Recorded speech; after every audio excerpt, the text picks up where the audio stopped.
Hey, Scott from mygrowthrings.com here. And Seth from woodwishes.co.uk. Check it out. Don't. For our international viewers. Don't. So together, along with you, the three of us, we are Markwood Men's Breakfast Club. Welcome back to Tobacco Advent 2021, Day 4. It is 2020. It's almost the end of the year. That is crazy. This year just flown right on by. Today, I'll be smoking while he's talking. Making coffee. This is from, came straight to us from Pipes and Cigars. A happy Advent and Merry Christmas. Love the show. Your friend, Buddy. Buddy, thank you so much for the tobacco. We don't know who you are to send you your ornament or 3D printed ornament, so please identify yourself down in the comment below if you're still watching. We sure hope that you are. And then this Buddy sent Cornell Diehl's Very Good. Very good. Okay, so we're continuing on with my coffee adventure. So again, my buddy tells me to buy this silicone kettle, which the water is now boiling, and then get yourself an Aeropress. Well, as he's telling me about this, I realized I had coffee from one of these made by Brother Boontar in his truck. And it made a great cup of coffee. And so I ordered one of these on Amazon. And basically what this thing is, let me take this out of there. Hold on, gotta do a little surgery.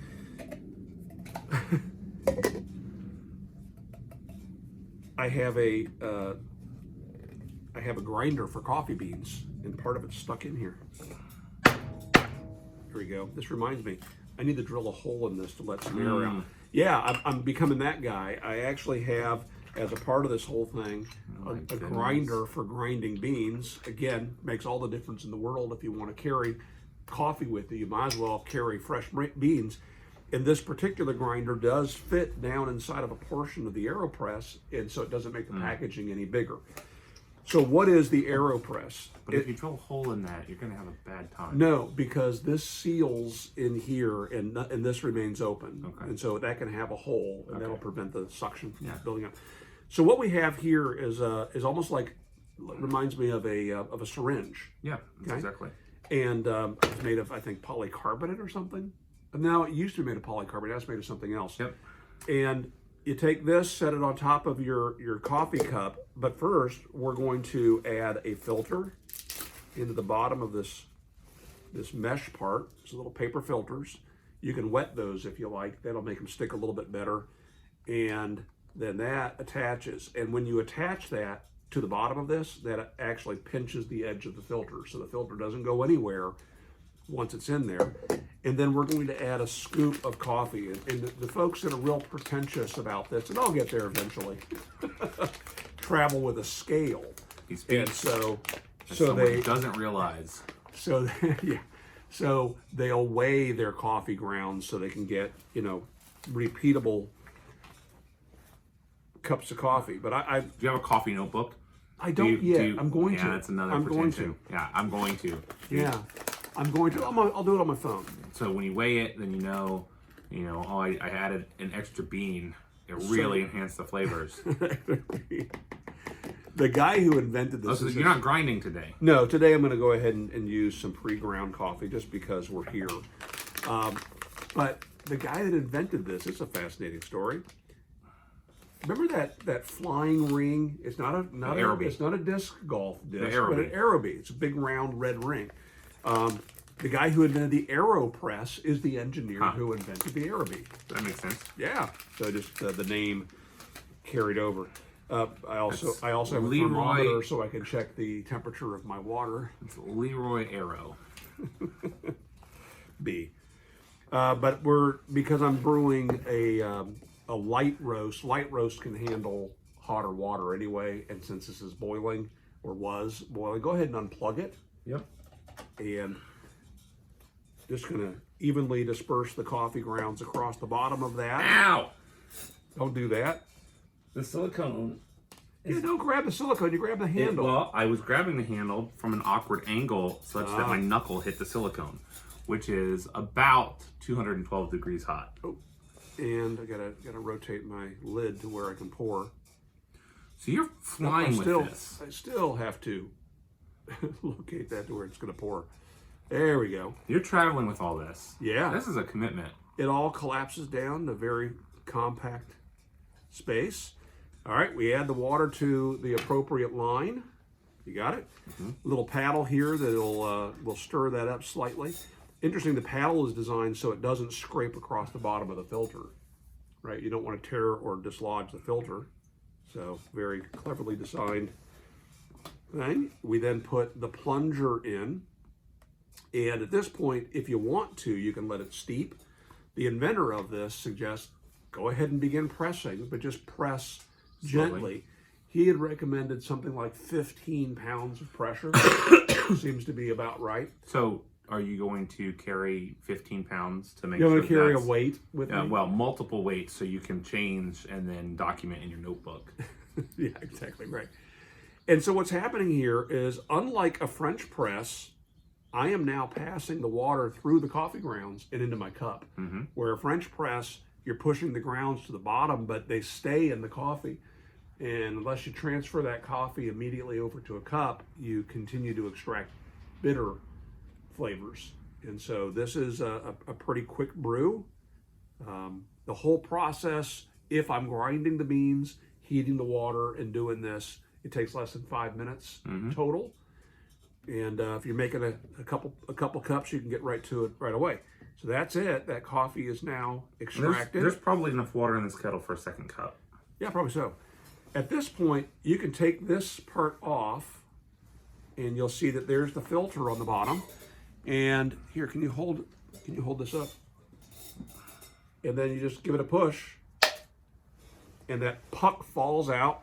Quick rinse to get the coffee grounds off the bottom of that, and it's done. This can go back then into your bag.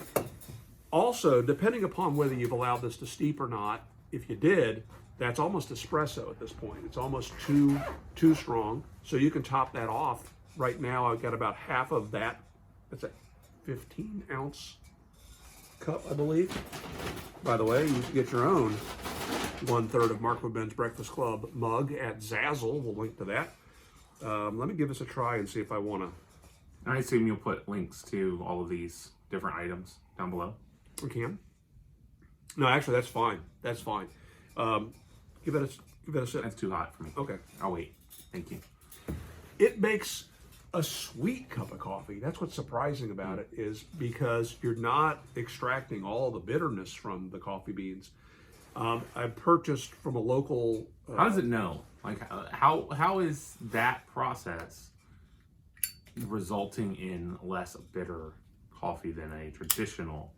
Well, first drip? off, if you think back 100+ years ago, people used to basically boil the beans for, could be an hour, put it in a percolator, and your coffee is being recirculated back through the grounds over and over and over again. And it just, the more you do that, the more bitter it gets. This, you're extracting the coffee grounds, or the coffee essence from the grounds very quickly, obviously. Right. And it doesn't have time to extract those bitter flavors like it does if you let it steep. My coworker likes Starbucks coffee. He buys really dark roasted beans, and then he lets it steep in my Aeropress for about a minute before he presses it down, and he likes that. I like a light to medium roast, and I bought some light roast Ethiopian coffee from a local coffee place. Oh my gosh.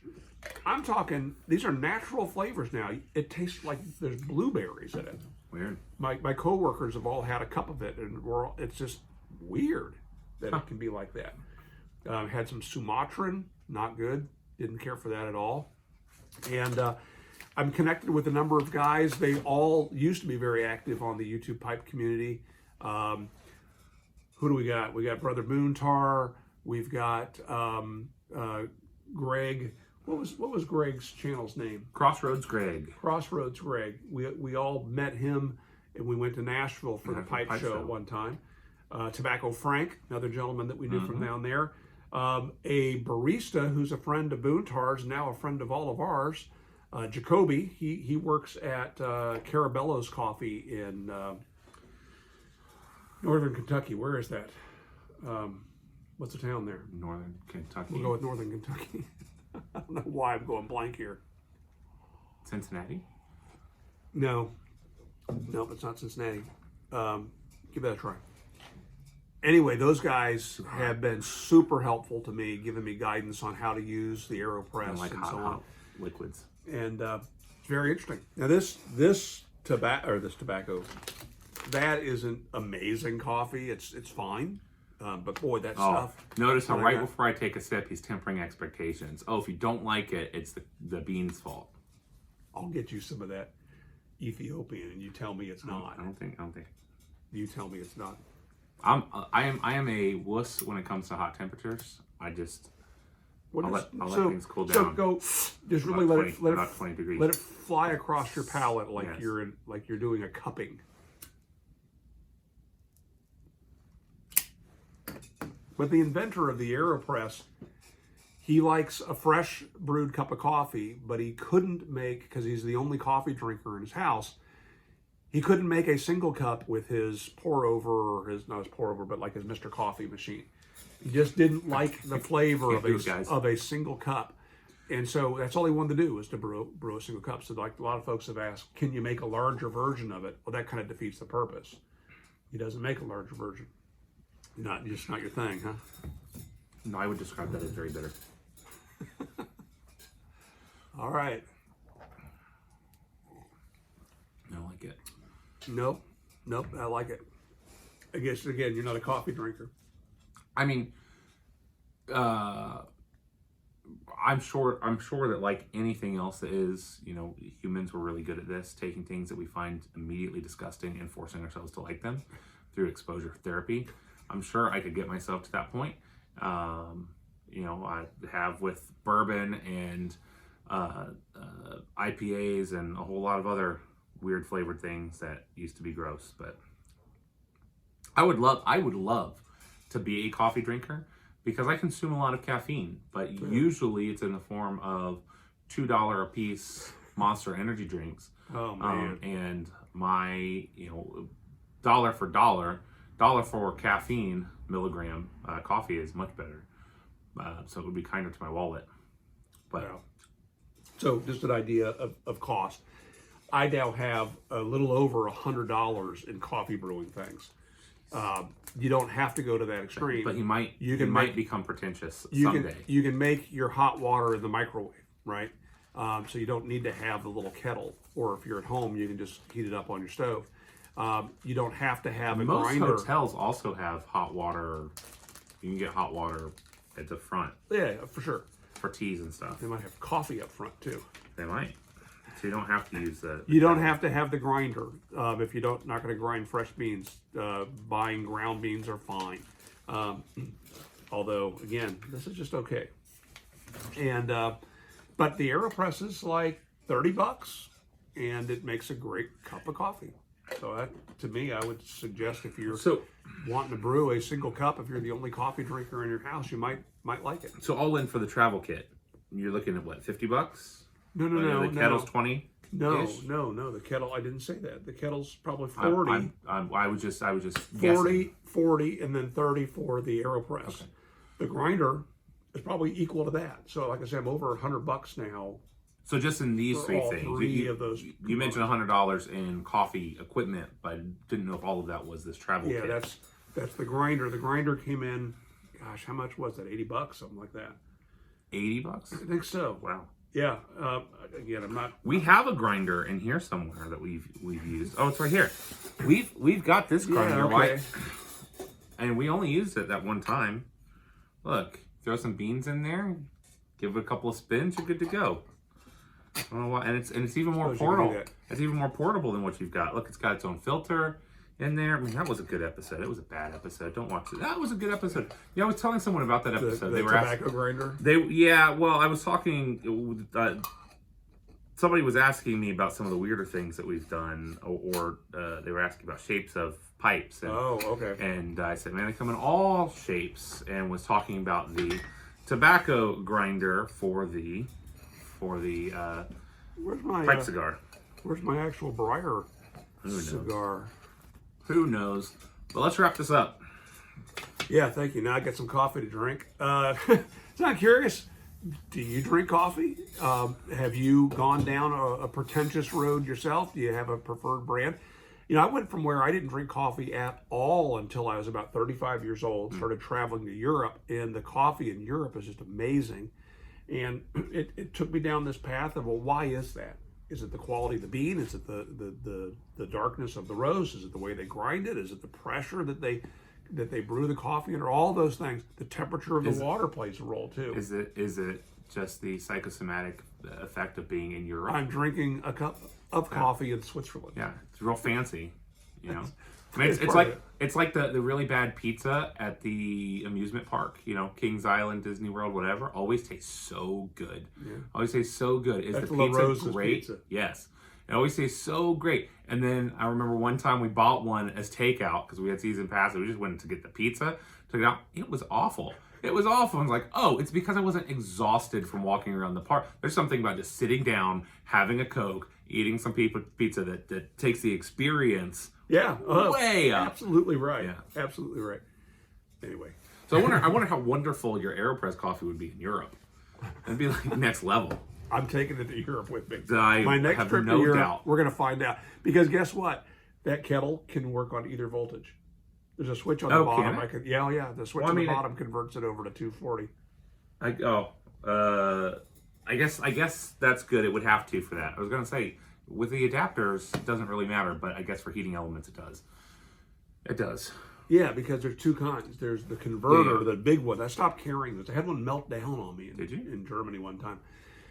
Instead, most of the things I have will run on either current. You just have to have a adapter for the plug shape. Yeah, it's the heating element that you've got to switch over because it'll burn down. That's why they say don't bring your own hair dryers or anything like that because it won't convert it. It's not smart enough to do that. So that's really cool.